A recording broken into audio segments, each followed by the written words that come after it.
The purpose of this podcast is to educate and inform. It is no substitute for professional care by your doctor or your qualified healthcare professional. Never disregard or delay professional medical advice because of something you've heard on this podcast or in any linked material. Guests who speak on this podcast express their own opinions, experience, and conclusions. Dr. Shirley neither endorses nor opposes any particular opinion discussed on this podcast. The views expressed on this podcast have no relation to those of any academic, hospital, practice, institution, or other entity with which Dr. Shirley may be affiliated. Welcome to Forever Fab, the podcast on fashion, the art of living, and all things beauty. This podcast is curated by Dr. Shirley Madhere, MD, as the definitive source of holistic wellness through beauty.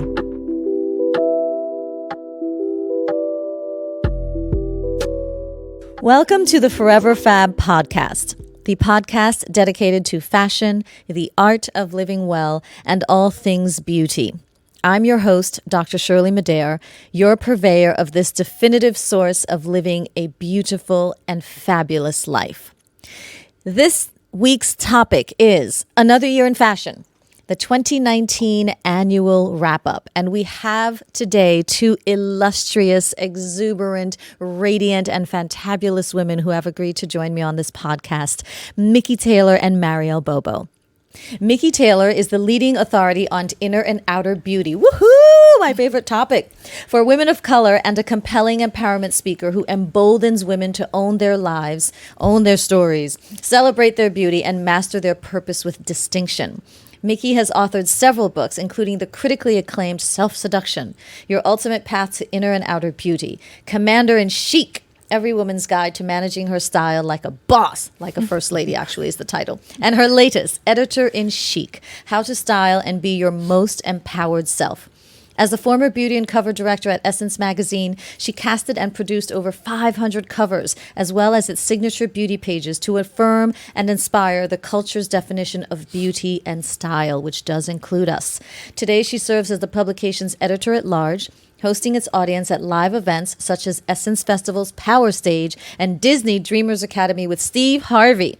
Mikki, who has over 30 years' experience in media, has made telling the stories of women of color her life's work. Because of her strong desire to bring the beauty, strengths, and amazing complexities of womanhood to life. She's appeared on Good Morning America, NBC Today, The View, Steve Harvey's show, and such networks as CNN, CBS, OWN, and BET. We are so honored to have you both here. Thank you so much. Thank you. Marielle is a publishing industry veteran with over 19 years of fashion and beauty media experience and is currently the fashion director of Essence magazine. She has appeared on various television outlets such as ABC's Good Morning America, NBC's The Today Show, and CBS's Entertainment Tonight. And she was appointed by the former First Lady Michelle Obama in 2015 to participate in her Reach Higher Fashion Education Workshop. Welcome back, Mikki, and welcome, Marielle, to the Forever Fab podcast. There's so much to talk about, so let's get started. Exciting. I will ask questions, and either one of you may answer, both of you may answer. We'll just let it free flow, and we'll just let it vibe. Fantastic. Diana Vreeland, the noted fashion editor, famously said, quote, "Fashion must be the most intoxicating release from the banality of the world. Fashion has been referred to as an armor or a form of expressive freedom. Is this why fashion is important to society, or why is fashion so important to society?" You know, I think it's much more than an armor. Certainly style is a story. It's your story, and it really comes down to how you want to express yourself. You know, I think this is important on a personal and a society point of view because how and what we wear conveys a message. Yes. You know, it really speaks volume before we say or do anything. So for some, it's part armor, it's part status symbol. For others, particularly in African American culture, fashion has always been a form of expression that speaks to our uniqueness, our distinct point of view, cultural references, and certainly as a form of wearable art. And what's true to this day is that society, the world over, for what it's worth, is watching and copying from the runway to the street. This is true. And for me, fashion is definitely a form of expression, and it actually helps me to communicate how I'm feeling. If I'm feeling sassy, maybe my skirt will be a little bit shorter. If I'm not, then maybe I'll be more covered up or feel more serious. So I agree with that. Marielle? I totally agree. Fashion is a reflection of your innermost self. Yes. Definitely a reflection of your mood. Cultural upbringings, as Mikki had referenced earlier, especially for us as people of color, it's so infused into who we are. There are things that get passed down from generation to generation. So it really, really is something that's very personal and means so much to us. Yes, I agree with And that. it's instilled in us at a young age. You know, you can remember your mother getting your clothes out the night before, whether it was the first day of school or going to rituals. church. Yes. So there's certainly a great pride. Your style sensibility was established quite young. It was. Yeah. It was. And ironing the clothes the night before, That's teaching right. you to think about what you're going That's to wear right. as appropriate for whatever it was That's that you right. were going to meet the next day. So there was a thought to it, and like you said, a ritual. Yeah. And Yes. certain values were passed Exactly. down through how you Generations. dress yourself That's through right. the generations. Yeah. Yeah. And I remember my grandmother saying, I think it was my grandmother saying, always have clean underwear. Yes, of God course. forbid you get You into an never wanna accident. get A caught out. fireman has to take your clothes Oh, off. my gosh, Or yeah. be in the hospital and you have That's to take your right. clothes. Always have clean underwear. So That's thank true. goodness I paid attention to that. That's very true. So for me, as we just talked about, fashion is a way to express myself, and sometimes as a form of art. I've also heard people say that they absolutely love a dress or a pair of shoes. How is it that an item, an article of clothing, something inanimate can actually inspire so much emotion? Like, I love that dress. How does that happen? Well, because it is emotional. It's like a compass. And it's like you were saying, there are certain pieces that you'll put on, or there's certain things you love. They make you feel a certain way. Yes. We've all got that favorite dress or that Yes. killer pair of shoes or Yeah. that bag that just does it for us. And it's because fashion is very emotional. In Editor-in-Chic, what I've learned in watching women is that the best dress to infotain or entertain themselves. And so that's certainly testimony that it's very emotional. Yeah, I mean, fashion is transformative. There's nothing like finding that piece that really fits you. Yeah. I think in the market when you're shopping, when you feel like you're not reflected in the market, it's a very personal thing. So I think that there is something about being able to go out and find that piece that you feel fits you like a glove, that piece that you feel helps you put your best foot forward. It's a very personal thing. And I think especially as women, there's such a deep connection that we have with the pieces that we wear, that it's just so important for us. And too, still, there are very many women who make their own clothing. In fact, when I first started at Essence many, many, many years ago, Black women were entering the workforce in great numbers, but not getting the salaries of their white counterparts. And so we sewed our clothes. So it was my job every month to shop the fabric market and go have clothing made at the pattern houses for our fashion pages. And we had a central well of 4 pages of fashions that you could make every month. Wow. Unbelievable. Yeah. Oh my God. That that's is genius. that's a very fascinating piece of Yeah, history. yeah. I remember when I was also, my grandmother, she was a seamstress, so she sewed. And I remember seeing her making clothes and sewing things up and Right. tailoring things. And I thought, I'd love to be able to do that. Yeah. So Right. I actually took sewing lessons because she tried to teach me. Yeah. I guess I was incorrigible. And and I took sewing classes, and for some reason, it just didn't stick for me. However, it did translate in such a way, Right. because clearly I sew in the operating room. Yeah. So I love, It manifested itself in another way. It manifested itself, Yeah. thankfully, in a very good way. Yeah.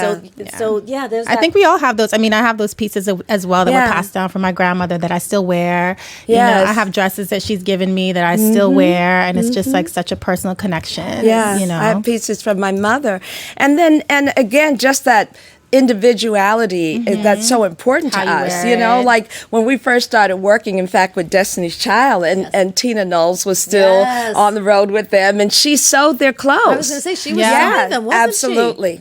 And was what Yeah. really created that And unique very- vision for yes, them, because yeah. they Created didn't that look look. like anyone that That's you right. saw in the marketplace. Like they really had such a unique style. That's right. Yes. And Yeah. that was All really by hand. And she was Yeah. leathers and everything. Oh my gosh. Yeah. Wow. Yeah. sequins and baubles and things. Exactly. Where are those Yeah. pieces now? Yes, Those right. pieces are probably in some vaults. Probably. They'll soon Yeah. come out. The Smithsonian will be asking for them soon. For sure. Oh my God, that would be Let's epic. talk a little bit about the runway. I mean, we're a few months after Fashion Month, New York, London, Paris, Milan. And for each of you, what was hot? Which designers were your favorites? And more importantly, which trends would you actually wear or adopt? I mean, I find that there's sometimes such a disconnect between what's on the runway and what we're really wearing. So what did you think was hot? Which designers are promising, and what would you actually wear or buy? I got a list. Go on, Marielle. I got a list. I have a list. Tell me the list. Tell me the list. I mean, so for me, there's a difference between the trends that I just get excited about seeing, Yes. and then the ones that are wearable. Yeah. But I think with all of the trends, it's how we adopt, take certain pieces and Right. incorporate And it make it into your our own. everyday. Right. So like Okay. one of the big trends that was everywhere that it actually is inspired by the next Met Gala theme is kind of like Victorian dressing. So the next Met Gala theme is all about paying homage to generations from the past. Right. So there were a lot of designers that did this whole kind of like Marie Antoinette, Yes. decadent ball gowns with lace. And so to see that on the runway was exciting. Yes. I think here in New York Fashion Week, a lot of times the shows are we were talking earlier about how it's very, the fantasy isn't there in the same Right. way. It's a bit more Right. regimented Yes. and corporate. It's- And so, so it was exciting to Yes. see designers dreaming up these kind of fantastical gowns that were just these huge ball gowns, Yes. all of this lace, Yes. all of this intricate Yeah. detailing. Not very wearable for every day, but there Right. are ways that we can kind of take pieces of that and integrate it into our everyday life. So Right. maybe it's like, it's not the ball gown, but Right. it's taking maybe a beautiful blouse that Right. has, the lace Or embellishment lace. and, has that kind of nod to Yeah. days gone by and that romantic kind of Victorian Yes. era. So that was something that I loved just because it was exciting. Yes. I think Yeah. it was just fun to see designers dreaming. Yes.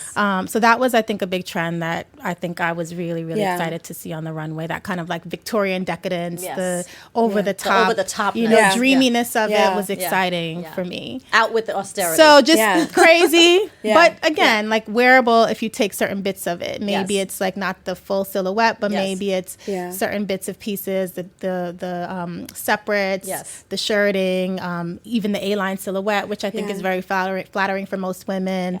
So I think that idea is something that could still be incorporated in your wardrobe. I actually have a very good friend who wears a gown to girls' dinner. I mean, casual girls' dinner, ladies' Yeah. dinner, and Yeah. she will show up in a gown. Yeah. I'll Yeah. come straight from work Yeah. in my usual work attire, and she comes Yeah. in a gown. So over Yeah. the topness is back. I mean, Well, the lines have blurred. It's Yeah, just like, yeah. same thing that happened in jewelry or the same thing that happened in fabrications. The lines have really blurred. And it's really how you feel. And no one gets to define that but you. you. And I think that if you have an unapologetic appreciation of self, then that's where the fun begins. Yes. I mean, there were designers whose collections I love. Certainly Curvy Jean Yes. Raymond for Yes. Paya Moss, Yes. Gabriella Hearst, which was so modern and fresh. yes, and yet still feminine and right. not hard Yeah. and austere. Oh my gosh! In London, there was Duro, of course, and Yes. Simone Roja. In Milan, Fendi was a knockout of fun, color, shapes, and Yes. lifestyle check silhouettes. Like you really could live in Live those in it, clothes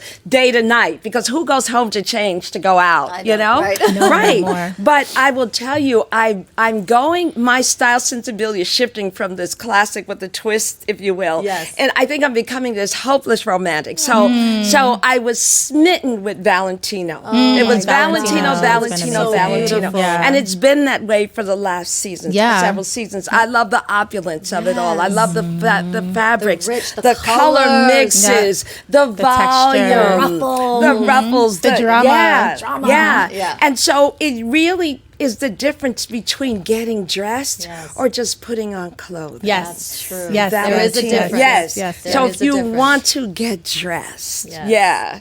Yes. spring offered you a lot, Yes. particularly Yes. at Valentino. I would agree with And that. I love how Yeah. Valentino's been Yeah. showing so many amazing black models. Oh my gosh! Yeah. That it is He is just a force, it is a isn't dream. he? If Yeah. you want to look for diversity and inclusion On that runway, on that you see runway, it. it's at Valentino. Yeah. So it's not only color, it's age, it's body shapes and sizes, it's all of that. Yeah. Pure Paolo is a lover. Yeah. A lover of women, humanity. yes, of life. exactly, Yeah. exactly. I think he's a true artist. Yeah, he really is. And if the House of Valentino, Maison Valentino, is listening, we are happy to accept some clothing on your Happy to behalf. take some. Always, indeed. Okay, so another runway review. What was not hot, and what do you think was absolutely just impossible or implausible on the runways?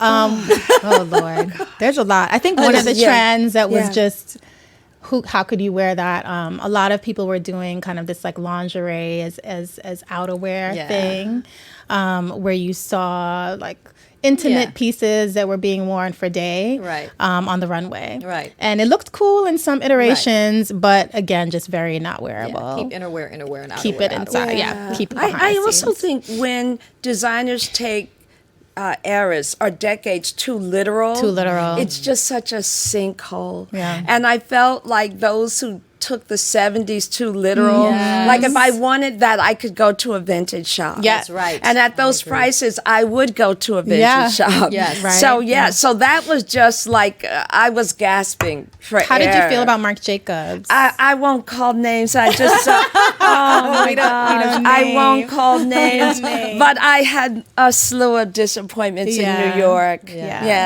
Whereas in, London, Paris, I think that's kind of what's happening though with New York. Kind of going back to Is what there I a was saying shift? earlier. Because I there think are some designers who are leaving New York Fashion are Week leaving and New York only Fashion showing in Week and Europe. showing That's abroad. right. A lot of designers aren't showing at all. They're doing more intimate presentations. That's right. So why do you think that is? I think that maybe companies aren't banking on their creativity in a way that allows them the freedom they need. As you said, designers are exiting New York. Some are exiting houses altogether, and so there's a shift. What I've often said, even at retail, there are far too many business people in creative spaces. And so that's crippling. Yes. That cripples an artist. That cripples a designer. Yes. You can't have freedom of expression or really speak to a targeted consumer. He has to now speak to revenue. He has to speak to a specific demo. He has reports. to, and reports and all of that. Yeah. And so something's going to get lost. Yeah. And I think also with New York Fashion Week in particular, it's, again, who gets to show is so political, and because so of that, financial. I know it's super expensive. And so you lose the innovation because it ends up being the same players that have their collections showing every season, and then you lose like these fresh faces that would be the innovators. So there's this barrier to entry that still exists here that I think has prevented the industry from moving forward, and you're not seeing the innovation and the excitement in the collections anymore because it's the same players that are kind of holding Owning down the that space. space. Yeah. And so that's why you are seeing a lot of these designers either going abroad and showing internationally or just doing intimate collections where they're or inviting presentations. Yeah, on a and smaller also I scale. think. And I think also the need, like the rationale for Fashion Week, I think is different now too. I think it used to be more about the buyers and business. Yes. And now it's influencers And social media and likes. social media.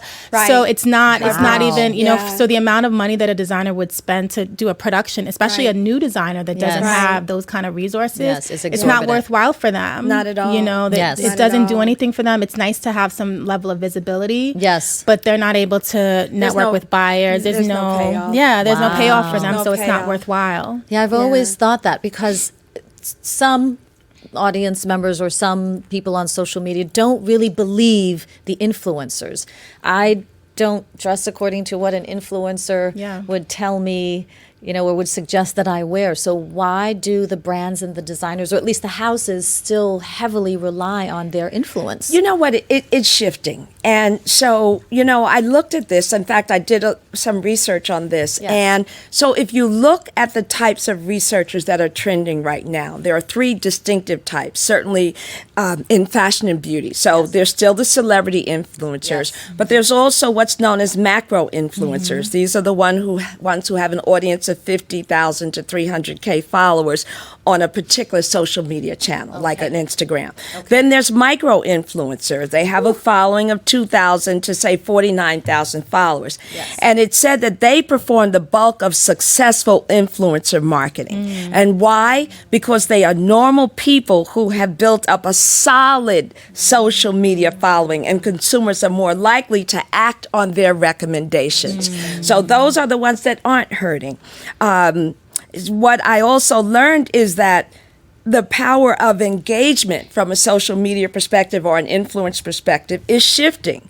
But overall, endorsements and reality check engaging still builds brand equity. Interesting. Because they can't talk directly to you and have you engage in the conversation. So they're a little bit more So, believable because they've had to really earn their That's right. audience. They have to build brand equity, and influencers are the way. And in fact, it is saying that they're still effective in swaying consumers' opinions, as no less than 61% of consumers said they have been convinced by an influencer to make a purchase. Interesting. So it's not really about the number of likes or the tens of thousands of followers. It's more about the authenticity. The authenticity, who's talking, how often they talk, and if it's believable. Right. Yeah. I'd like to suggest another category, the nano influencer. Yes, of course. The nano Those influencer. of us who have less than 1,000 Yes, followers.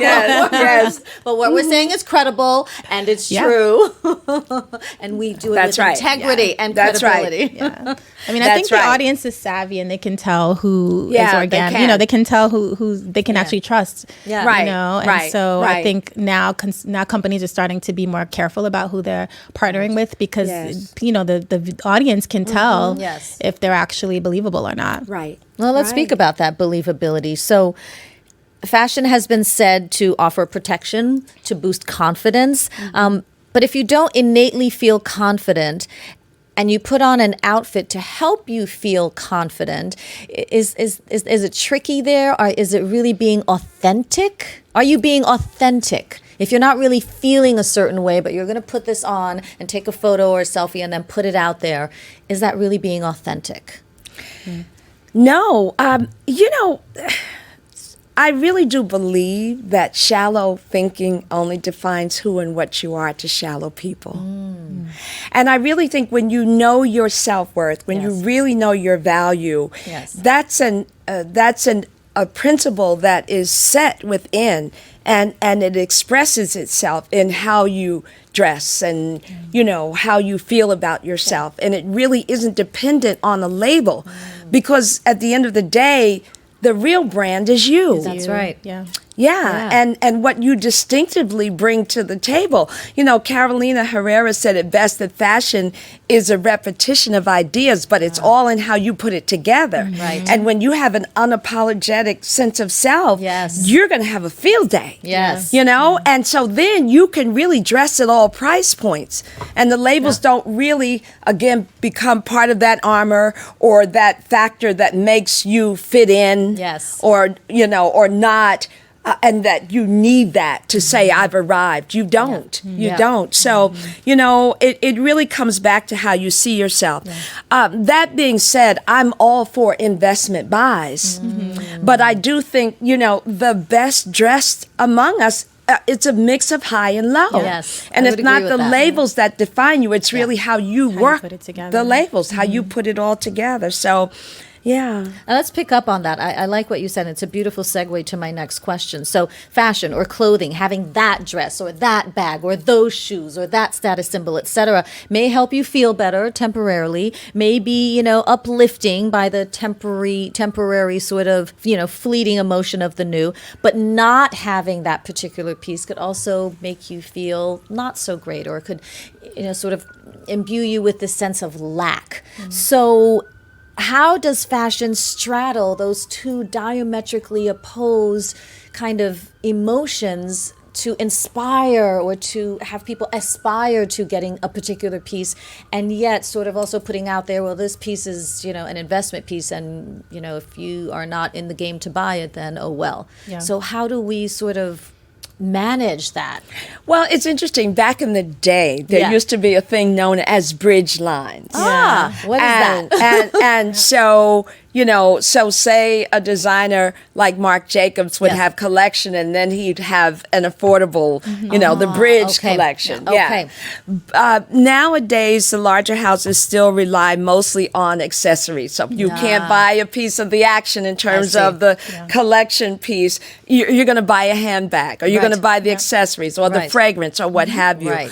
But by the same token, there are companies like Zara, H&M, Yes. the list goes on and Love on. those where collaborations. You can, where you can have the look. Yeah. So there's really not a need to feel as though you're missing out if you don't have said designer piece. Right. Because you can have the look nowadays at any price point. Price, yes. So you don't even need a bridge collection for that. And I do love the collaborations. I mean, recently I dipped my toe into that H&M. The John Batista. Oh, Yes, my yeah, God. I John mean, everything. The Batista. hangers were Yeah. different. I mean, the Yeah. fluff and what you normally see for They've several gotten a lot thousand. better, I think, than they used to be. 'Cause I think when some of them just started, some of them just started, you could see a difference in, the make, the Sure. fabrics. And it Sure. was like, Sure. this isn't the real thing, you know? Right. But I think, designers have gotten a lot better at really making sure that, they're still giving people the quality and the look. Right. So And it still gives you the aesthetic, the overall brand aesthetic. So you're getting pieces that are inspired by the runway.